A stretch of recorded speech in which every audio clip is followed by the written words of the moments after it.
नमस्कार, मैं हूं प्रदीप कुमार। आप देख रहे हैं पॉलिटिकल आइडिया। पॉलिटिकल आइडिया के आज के इस अंक में आप सभी दर्शकों का बहुत बहुत स्वागत है। मित्रों, आज के अंक में हम बात करेंगे कर्नाटक में कांग्रेस पार्टी की राजनीति की, हम बात करेंगे डीके शिव कुमार की, हम बात करेंगे एस सिद्धारमैया की।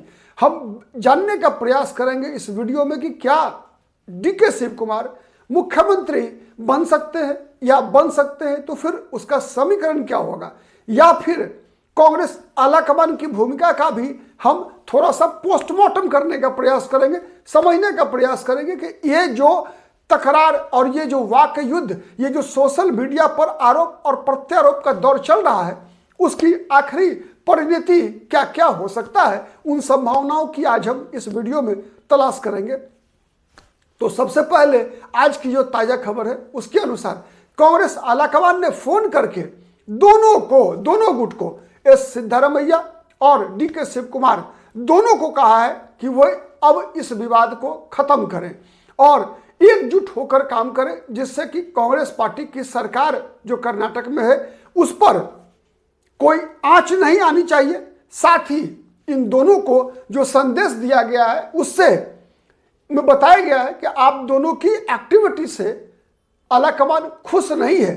ठीक है, चूंकि डीके शिव कुमार ने एक ट्वीट किया था, अब एक्स है, एक्स पर लिखा था कि एक वचन निभाना दुनिया की सबसे बड़ी ताकत है। तो यह स्पष्ट इशारा था डीके शिव कुमार ने, जिस प्रकार से दावा करते हैं वो कि 2023 में जब कांग्रेस की सरकार बनी थी, कांग्रेस चुनाव जीत कर आई थी, तो बातें हुई थी कि 2.5 साल पहला एस सिद्धारमैया मुख्यमंत्री होंगे, अगला 2.5 साल के लिए मुख्यमंत्री जो है डीके शिव कुमार बनेंगे। तो इसीलिए उन्होंने कहा था कि लिखा कि ये मतलब वचन निभाना दुनिया की सबसे बड़ी ताकत है और हर किसी को, चाहे वो जज हो, चाहे वो राष्ट्रपति हो, या खुद उनके जैसे नेता को अपने शब्दों पर टिके रहना चाहिए। ठीक है, तो इसको स्पष्ट है कि 2023 में जो सत्ता की साझेदारी का जो समझौता तथा कथित था, उसके उस वचन को निभाने की ही बात कर रहे हैं डीके शिव कुमार।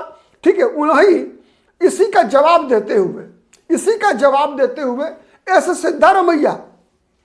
सिद्धारमैया ने भी कुछ ऐसा ही पोस्ट किया और कहा, उन्होंने कहा कि शब्द तभी शक्ति होते हैं जब वे जनता का भला करें। मतलब शब्द तभी ताकतवर रखती है जब उसका फायदा जो है जनता को मिले। सिद्धारमैया ने कहा कि कर्नाटक की जनता ने जो जनादेश दिया था वो 5 साल के लिए दिया था, ये जनादेश जो है एक वादा है जनता के साथ, और ये वादा पल भर का नहीं है बल्कि ये 5 वर्षों का वादा है। तो स्पष्ट है कि ये जो संदेश था वो संदेश किसके लिए है?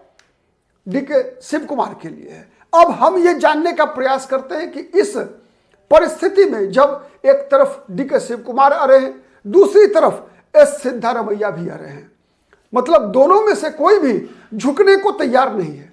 अब इन परिस्थिति में हम ये समझने का प्रयास करते हैं कि क्या डीके शिव कुमार मुख्यमंत्री बन सकते हैं। जहां तक भारतीय जनता पार्टी के बड़े नेता हैं सुनील कुमार कर्नाटक में, उन्होंने दावा किया है कि कांग्रेस की सरकार कर्नाटक विधानसभा में बहुमत खो चुकी है।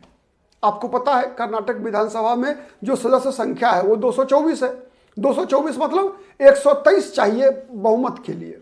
और पिछला विधानसभा का जो आंकड़ा है, ठीक है, पिछला विधानसभा का जो आंकड़ा है उसमें कांग्रेस के पास 135 विधायक हैं वर्तमान में, 113 के बदले 135, और बीजेपी के पास 66 विधायक हैं, 66, और साथ ही जनता दल सेकुलर, चूंकि बीजेपी और जेडीएस का गठबंधन है तो जेडीएस के पास 19 विधायक, तो 66 और 19 कितने हो गए? 75, 10, 85 विधायक है। इसका मतलब बीजेपी को माने डीके शिव कुमार को मुख्यमंत्री बनने के लिए कम से कम 29 और 28 और विधायकों का समर्थन चाहिए। तो सवाल यह उठ रहा है कि 28 विधायक क्या डीके शिव कुमार कांग्रेस से तोड़ पाएंगे? अगर तोड़ भी पाएंगे तो समझिए सबसे पहले गणित, अगर 28 विधायक टूटे तो उन 28 की सदस्यता समाप्त हो जाएगी। तो भी सरकार नहीं बनेगी। ठीक है, चूंकि लोग अदालत जाएंगे, फिर विधानसभा अध्यक्ष चूंकि कांग्रेस का है, तो बीजेपी के साथ, जेडीएस के साथ अपनी पार्टी को तोड़कर डीके शिव कुमार सरकार बना सकते हैं, ऐसी परिस्थिति मौजूद नहीं है। ऐसी परिस्थिति तब बनेगी जब, आपको याद होगा एकनाथ शिंदे महाराष्ट्र में क्या हुआ था? महाराष्ट्र में शिवसेना के 2/3 विधायकों को तोड़ा था एकनाथ शिंदे ने। ठीक है, मतलब उद्धव ठाकरे के पास 1/3 से भी कम विधायक बच गए थे। ठीक है, तो अगर हम बीजेपी और जेडीएस के विधायकों को जोड़ दें तो उसके बाद कम से कम 28-29 विधायक डीके शिव कुमार को चाहिए, लेकिन 28-29 ही केवल अलग होंगे तो उन सभी की सदस्यता चली जाएगी। परिणाम क्या होगा कि कांग्रेस के 134 में 106 विधायक हो जाएंगे, लेकिन फिर भी बीजेपी और जेडीएस की सरकार तो नहीं बनेगी। इनकी सरकार तो 85 पर ही रह जाएगी। कांग्रेस के 29 अगर टूट भी गए तब भी 106 बचेंगे, लेकिन बीजेपी और इसके अगर वो प्लस नहीं किया 29 तो 85 पर ही आंकड़ा टिकेगा। तो फिर मुख्यमंत्री इस विधानसभा में डीके शिव कुमार तभी बन सकते हैं जब डीके शिव कुमार 2/3 विधायकों को तोड़े। तो 135 का 2/3 कितना होगा? 135 का 2/3 अगर हम देखें तो लगभग, अगर आप देखें तो 13 7 91, लगभग 95 विधायक, जो कि लगभग असंभव है।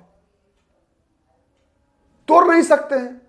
तो इसका मतलब यह हुआ कि एकनाथ शिंदे बनना मुश्किल है डीके शिव कुमार के लिए। एकनाथ शिंदे तो नहीं बन पाएंगे अब, ये नहीं।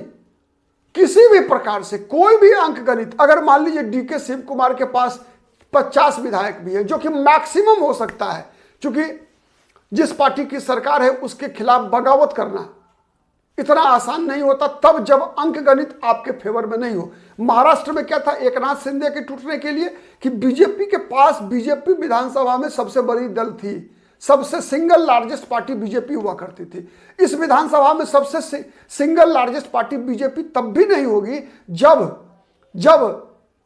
मतलब मैंने 50 से कम विधायक अगर टूटे, अगर तो नहीं होगा, लेकिन 50 टूटेंगे तो फिर बचेंगे कि सरकार कैसे बचेगी?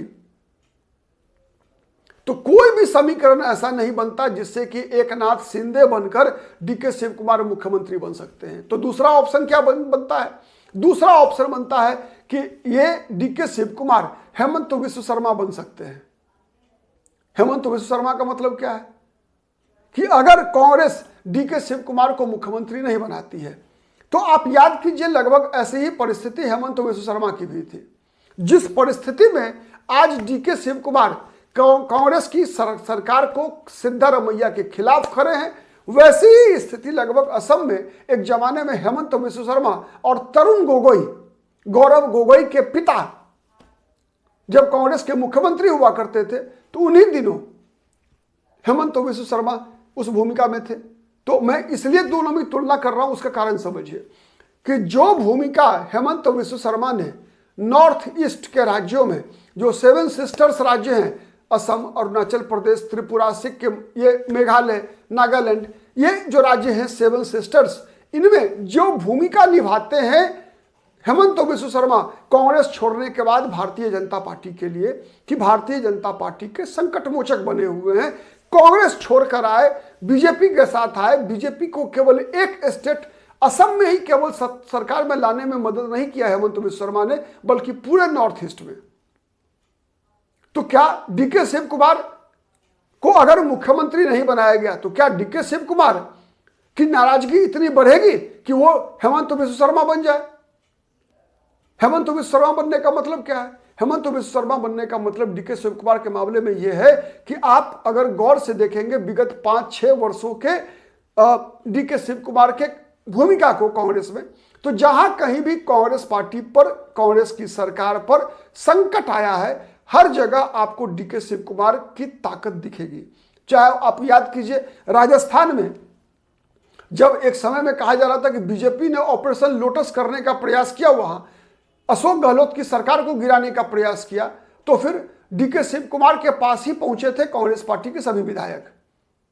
ठीक है, महाराष्ट्र में जब ऑपरेशन लोटस करने का प्रयास बीजेपी ने किया था, उन दिनों भी जो महाविकास अघाड़ी के विधायक डीके शिव कुमार के पास ही थे।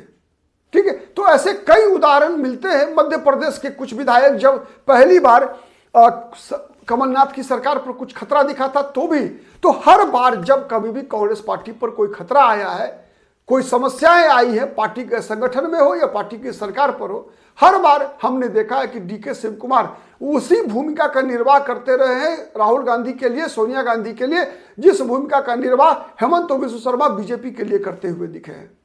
तो अगर डीके शिव कुमार यदि कांग्रेस छोड़कर बीजेपी के साथ चले गए, अकेले भी गए, तो क्या ये डीके शिव कुमार बीजेपी के लिए एक दूसरा हेमंत बिश्व शर्मा नहीं होंगे दक्षिण के राज्यों में? आप देखिए, दक्षिण के राज्यों में, दक्षिण भारत के राज्यों में भी बीजेपी लगातार अपना आधार विस्तार करने का प्रयास कर रही है। सॉरी, बीजेपी के पहली बार एक सांसद केरल से जीत कर आए। आज तमिलनाडु में बीजेपी ने लगातार अपने आप को मजबूत करने का प्रयास कर रही है। बीजेपी ने तमिलनाडु से देश का उपराष्ट्रपति निर्वाचित किया है, बीजेपी ने किया है। सीपी राधाकृष्णन को बनाया है तमिलनाडु चुनाव को ध्यान में रखते हुए। बीजेपी आंध्र प्रदेश में चंद्रबाबू नायडू की पार्टी की सरकार में सहयोगी है। साथ ही पवन कल्याण, एक बड़ा चेहरा दक्षिण भारत का, वो बीजेपी के लिए लगातार उसी प्रकार की भूमिका में आ चुके हैं जिस प्रकार की भूमिका में पूर्वोत्तर में हेमंत बिश्व शर्मा है, और दक्षिण भारत में डीके शिव कुमार ने जो भूमिका कांग्रेस पार्टी के लिए निभाई है, वो भूमिका भले ही उनकी जन कल्याण सेना पवन कल्याण की अपनी पार्टी होते हुए भी बीजेपी के लिए जहां कहीं भी कोई दिक्कत हो रही है, तमिलनाडु में विशेषकर और केरल में पवन कल्याण उस भूमिका का निर्वाह करते हुए देखे जा रहे हैं। तेलंगाना की राजनीति में भारतीय जनता पार्टी अब दूसरे नंबर की पार्टी बन चुकी है। ठीक है, तमिलनाडु में भी देखेंगे तो के अन्नामलाई, एक सीपी राधाकृष्णन को उपराष्ट्रपति बनाना ही केवल नहीं था, बल्कि अन्नामलाई के साथ बीजेपी ने एक अलग प्रकार की राजनीति करने का प्रयास तमिलनाडु में लगातार कर रही है भारतीय जनता पार्टी। ठीक है, साथ ही बीजेपी का जो इस बार का अलायंस एआईडीएमके के साथ जिस प्रकार का बीजेपी ने किया है, ठीक है, और जिस प्रकार का सोशल इंजीनियरिंग भी तमिलनाडु की राजनीति में बीजेपी करती जा रही है, उससे कहीं ना कहीं आप देखेंगे कि दिन प्रतिदिन भारतीय जनता पार्टी दक्षिण के राज्यों में भी अपना प्रभाव का विस्तार करती जा रही है। पुडुचेरी में तो बीजेपी के आप कह सकते हैं कि कांग्रेस से अधिक मजबूत हो चुकी है पुडुचेरी में बीजेपी, भारतीय जनता पार्टी। वैसे केंद्र शासित प्रदेश है, लेकिन फिर भी जितनी उसका भूगोल या जनसंख्या जितना भी है, उसी में आप कांग्रेस की तुलना में बीजेपी अपने आप को ज्यादा मजबूत करती दिख रही है। तो ऐसे में अगर दक्षिण भारत के राज्य में डीके शिव कुमार भी अगर हेमंत बिश्व शर्मा बन गए कांग्रेस पार्टी के लिए, नाराज हो गए,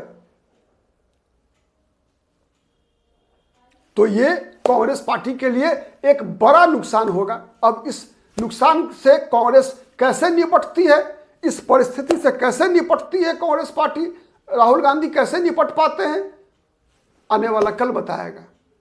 आज तो कुछ भी केवल अंधेरा दिख रहा है। चलिए फिर मिलते हैं किसी अन्य मुद्दे पर, आपसे मुलाकात होगी। तब तक के लिए नमस्कार।